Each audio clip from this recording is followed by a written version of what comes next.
गांव के बाहर एक सुनसान कच्ची सड़क। शाम का समय, इक्का दुक्का राहगीर ही वहां से गुजर रहे हैं। रमैया अपने पुराने लकड़ी के ठेले के पास अकेला उदास खड़ा है।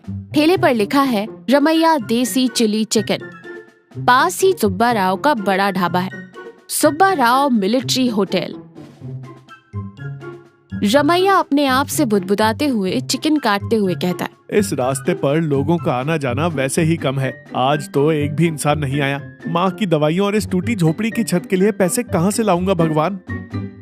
सुब्बा राव के होटल के पास 1-2 ट्रक खड़े हैं और वो अपने गले के पास कुर्सी पर शान से बैठा है। उसके गले में सोने की मोटी चेन है। वो रमैया की तरफ हिकारत भरी नजरों से देखता है और कहता है, अरे ओ रमैया, इस सुनसान सड़क पर जो 2-4 लोग आते हैं वो मेरे ही होटल में खाते हैं। तू अपने इस सड़े हुए ठेले को उस पेड़ के नीचे लगा ले, कम से कम यहाँ मक्खियाँ तो कम आएंगी। रमैया विनम्रता से कहता है, सुब्बा राव जी, पेट की आग बुझाने के लिए खड़ा हूँ। यही आस रहती है कि कभी न कभी कोई राहगीर मेरे हाथ का भी स्वाद चखेगा। सुब्बा राव गुस्से में कहता है, आस नहीं, ये तेरी लालच है। मेरे शानदार होटल के बगल में तेरा ये दरिद्र ठेला देखकर ही मेरा खून खौलता है। सुन ले, कल से ठेला यहाँ नहीं दिखना चाहिए। गांव के उस पार कहीं भी जाकर मर। रात का समय, रमैया की छोटी सी झोपड़ी, एकदम सन्नाटा। एक मिट्टी का दिया जल रहा है। उसकी बीमार मार सुशील अम्मा एक पुरानी खटिया पर लेटी खांस रही है। रमैया उनके पैर दबा रहा है। अम्मा खांसते हुए कहती है, क्या हुआ रमैया, आज भी कोई नहीं आया? उस सुब्बा राव ने फिर से तुझे ताने मारे? कुछ नहीं माँ, उस रास्ते पर मुसाफिरों ने आना ही छोड़ दिया है। कल मैं शहर जाकर आधा मुर्गा ही लाऊंगा और फिर से अपनी किस्मत आजमाऊंगा। तुम चुपचाप दवा खा लो।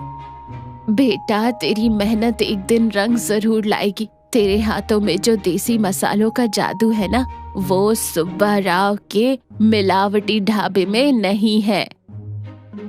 अगला दिन, वही सुनसान कच्ची सड़क, कोई नहीं है। रमैया ने अपने ठेले को साफ करके सजाया है। उसकी पत्नी कमला पत्थर की ओखली में ताजे मसाले कूट रही है। कमला ओखली में मसाले कूटते हुए कहती है, सुनिए जी, कोई नहीं आया तो क्या हुआ? आज मैंने अपने आंगन की लाल मिर्च से मसाला पीसा है। इसकी खुशबू से एक मुसाफिर भी रुक गया तो हमारा दिन बन जाएगा। हाँ कमला, आज भगवान बस एक ग्राहक भेज दे, मेरी मेहनत सफल हो जाएगी।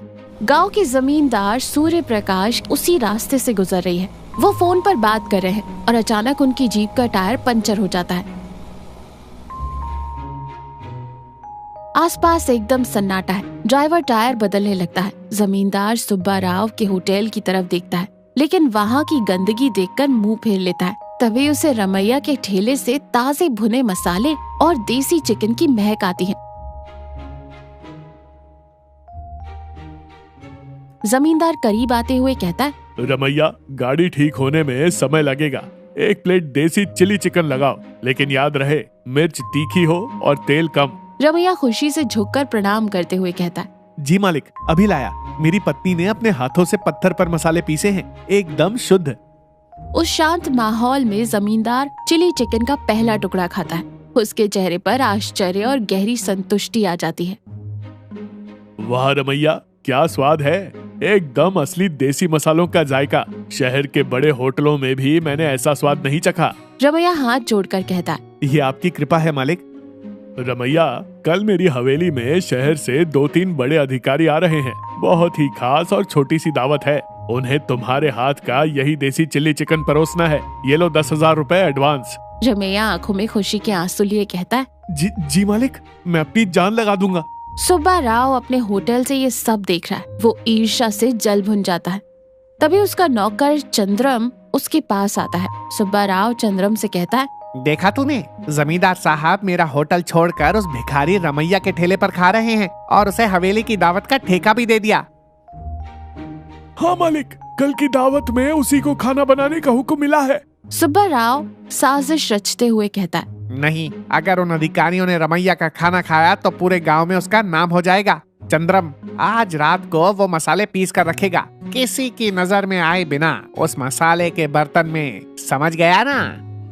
उसी रात रमैया का घर, सब सो रहे हैं। घर के बाहर खाना पकाने के लिए तैयार किए गए मसाले मिट्टी के बर्तन में रखे हैं। चंद्रम अंधेरे में छुपता छुपाता आता है और रमैया के मसालों में कड़वे नीम के बीज का पाउडर और रेत मिला देता है। चंद्रम कुटिल मुस्कान के साथ खुद से कहता है, अब खिलाना कल जमींदार को अपना देसी चिली चिकन। अगली सुबह जमींदार की हवेली। माहौल बहुत शांत और गरिमामय है। रमैया और कमला ने अपना खाना तैयार कर लिया है। शहर से अधिकारी आते ही होंगे।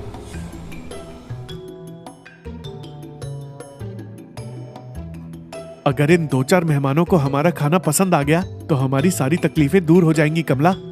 जमींदार अधिकारियों को खाने की मेज पर लाता है। आइए, आज मैं आपको हमारे गांव की शांति के बीच असली देसी चिल्ली चिकन का स्वाद चखाता हूँ। अधिकारी खाना शुरू करते हैं। अचानक एक अधिकारी बुरी तरह से खांसने लगता है और दूसरा अधिकारी मुंह का खाना बाहर थूक देता है। तो ये कैसा खाना है जमींदार साहब? इसमें बालू किटकिटा रही है और इतना कड़वा क्यों है? मेरे तो पेट में दर्द शुरू हो गया। इतना घटिया खाना मैंने जीवन में नहीं खाया। जमींदार आग बबूला होते हुए कहता है, रमैया, ये क्या मजाक है? तुमने मेरे खास मेहमानों के सामने मेरी इज्जत मिट्टी में मिला दी। मालिक, मुझे नहीं पता। मैंने अपने हाथों से ताजे मसाले डाले थे। मुझ पर विश्वास कीजिए मालिक। रमैया मसालों का बर्तन खोलता है। उसमें से नीम की गंध आती है और नीचे रेत दिखाई देती है। कमला रोते हुए कहती है, मालिक, हमारे मसालों में किसी ने जानबूझकर बालू और कड़वा पाउडर मिलाया है।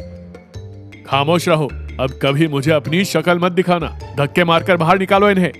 तभी जमींदार का वफादार पहरेदार वीरैया अंदर आता है। वो चंद्रम का कॉलर पकड़कर उसे घसीटते हुए लाता है। रुकिए मालिक, कल रात जब मैं चुपचाप खेतों में पानी देखने जा रहा था, तब मैंने अपनी आंखों से इस चंद्रम को रमैया के घर के बाहर मसालों में कुछ मिलाते हुए देखा था। सुबह से मैं इसे ढूंढ रहा था। गांव से भागने की कोशिश कर रहा था। जमींदार आश्चर्य और भयंकर गुस्से में कहता है, अरे चंद्रम, तूने एक गरीब के पेट पर लात क्यों मारी? सच उगल। चंद्रम मार के डर से कांपते हुए कहता है, मुझे माफ कर दीजिए मालिक। रमैया को आगे बढ़ता देख सुब्बा राव की छाती फट रही थी। उसी ने मुझे पैसे देकर मसालों में नीम और बालू मिलाने को कहा था। जमींदार का गुस्सा अब सुब्बा राव पर मुड़ जाता है। पहरेदार जाकर सुब्बा राव को कॉलर से पकड़कर हवेली लाते हैं। हवेली में सन्नाटा है। सिर्फ जमींदार, अधिकारी, रमैया, वीरैया और सुब्बा राव है। जमींदार गरजते हुए कहता है, दूसरों की तरक्की देखकर जलने वाले और एक गरीब के निवाले में जहर घोलने वाले इंसान के लिए मेरे गांव में कोई जगह नहीं है। तेरा होटल आज ही बंद होगा। अगर दोबारा इस गांव में कदम रखा तो जिंदा नहीं बचेगा। पहरेदार सुब्बा राव को जलील करके हवेली से बाहर फेंक देते हैं। सुब्बा राव अपना सिर झुकाकर हमेशा के लिए गांव से चला जाता है। रमैया, मुझे माफ कर दो। मैंने बिना सोचे समझे तुम्हें बुरा भला कहा। मेरे मेहमानों को भी सच्चाई समझ आ गई है।